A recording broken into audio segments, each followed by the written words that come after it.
Marcos 8, 32 e 33. E dizia abertamente estas palavras. E Pedro tomou-o à parte e começou a repreendê-lo. Mas ele, virando-se e olhando para os seus discípulos, repreendeu a Pedro, dizendo: Retira-te de diante de mim, Satanás, porque não compreendes as coisas que são de Deus, mas as que são dos homens. Jesus dizia abertamente estas palavras.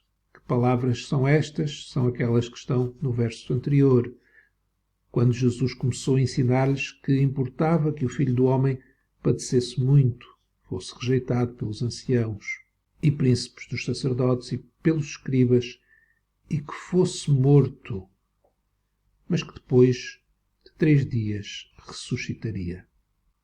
Jesus dizia abertamente que ia morrer. Pedro tomou Jesus à parte e começou a repreendê-lo.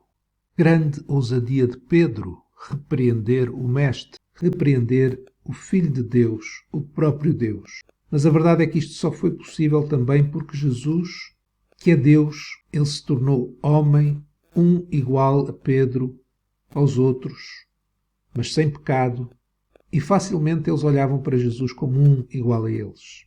E por isso Pedro teve esta ousadia de repreender o Senhor. Mas Jesus, olhando para os discípulos, enquanto Pedro tomou Jesus à parte, Jesus repreendeu Pedro olhando para os seus discípulos. E repreendeu a Pedro dizendo: Retira-te diante de mim, Satanás. Porquê é que Jesus chamou a Pedro Satanás? Talvez porque a mesma tentação que o diabo trouxe a Jesus no deserto, no início do seu ministério, ele agora estava a usar Pedro para o tentar novamente. Ou seja, para cumprir a sua missão que Jesus veio fazer neste mundo, cumpri-la sem sofrimento.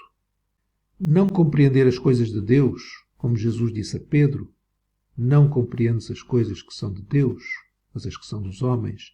Não compreender as coisas de Deus é não compreender o paradoxo do sofrimento antes da glória, morte antes da ressurreição.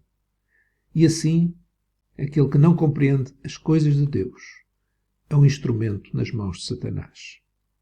Pedro provavelmente achava que estava a ajudar Jesus, mas na realidade, muito provavelmente, o que Pedro não queria ouvir é que o sonho dele, ser alguém importante ao lado do Messias, estava comprometido se Jesus padecesse muito, fosse rejeitado e fosse morto.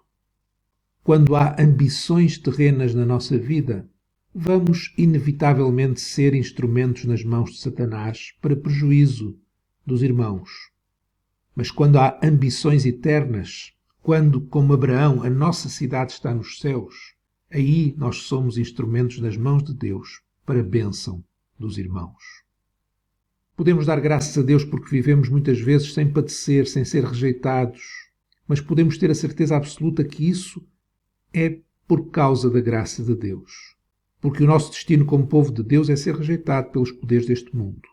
Mas se quisermos aceitar o que Deus tem para nós, seja o que for, podemos ter a certeza da ressurreição. A ressurreição é a grande esperança do crente.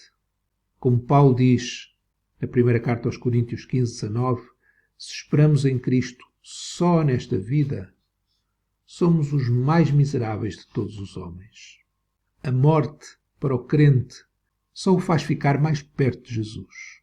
Só o faz ficar ainda mais vivo. Jesus dizia abertamente estas palavras, que ia morrer. A morte é terrível. É não natural, é algo errado. Mas graças a Deus por Jesus Cristo que venceu a morte. E agora a morte não tem mais poder sobre nós.